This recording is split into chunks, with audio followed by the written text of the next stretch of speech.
माँ की दर्द भरी कहानी। यह कहानी एक ऐसी माँ की है जिसकी जिंदगी प्यार, त्याग और दर्द से भरी हुई थी। उसकी जिंदगी ने उसे हर मोड़ पर परखा, लेकिन उसने कभी हार नहीं मानी।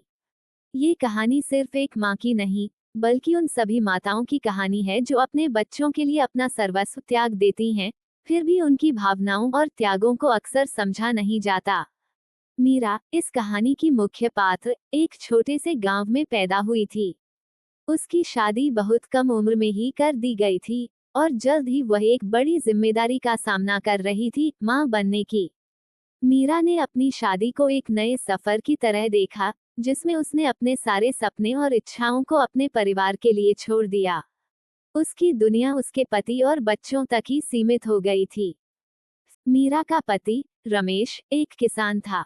खेतों में दिन रात मेहनत करके वह परिवार का पेट पालने की कोशिश करता था, लेकिन हालात हमेशा साथ नहीं देते थे। फसल का खराब होना, बाढ़ या सूखा, इन सब ने उनके जीवन को और कठिन बना दिया था। इन कठिनाइयों के बीच भी मीरा ने कभी शिकायत नहीं की। वो घर और बच्चों की जिम्मेदारियों को संभालती रही, ताकि रमेश को कोई तकलीफ न हो। मीरा के 3 बच्चे थे, 2 बेटे और 1 बेटी। उनके पैदा होने के बाद से ही मीरा ने खुद को पूरी तरह से बच्चों की देखभाल में समर्पित कर दिया। बच्चों की छोटी छोटी जरूरतों का ख्याल रखना, उनके लिए खाना बनाना, उनके कपड़े धोना, उन्हें स्कूल भेजना, ये सब उसकी दिनचर्या का हिस्सा बन गए थे। लेकिन रमेश, जो काम के बोझ तले दबा हुआ था, धीरे धीरे मीरा से दूर होता गया।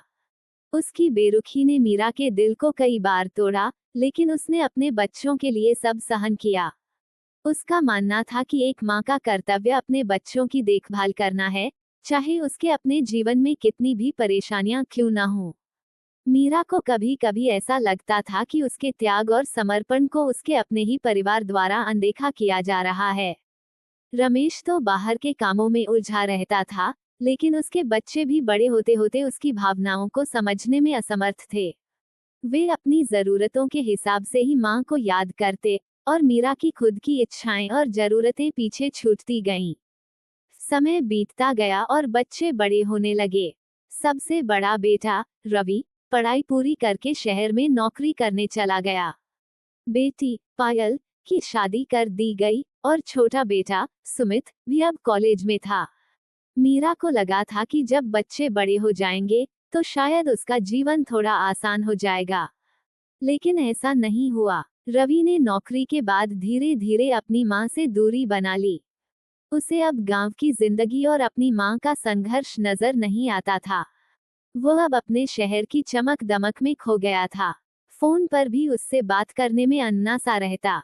मीरा का दिल इस बदलाव को सह नहीं पाता था, लेकिन उसने कभी बच्चों से शिकायत नहीं की।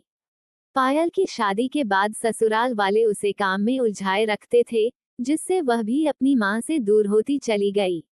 मीरा के मन में अब एक खालीपन बस गया था। वह सारा दिन अपने घर में अकेली रहती, कभी कभी उसकी आंखों से आंसू बहने लगते, लेकिन उसे संभालने वाला कोई नहीं था। रमेश भी अब बीमार रहने लगा था और घर के खर्चे और बढ़ते जा रहे थे। छोटा बेटा सुमित, जो अब कॉलेज में था, मीरा की उम्मीदों का आखिरी सहारा था। लेकिन समय के साथ वह भी बदल गया। दोस्तों के साथ उसकी संगत खराब हो गई और उसने माँ से पैसे मांगने शुरू कर दिए।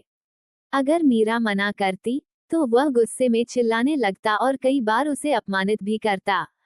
एक माँ के लिए अपने ही बच्चे से ऐसे शब्द सुनना किसी सजा से कम नहीं था। मीरा का दिल रोज रोज टूटता रहा, लेकिन उसने अपने बेटे के भविष्य के लिए ये सब सहन किया।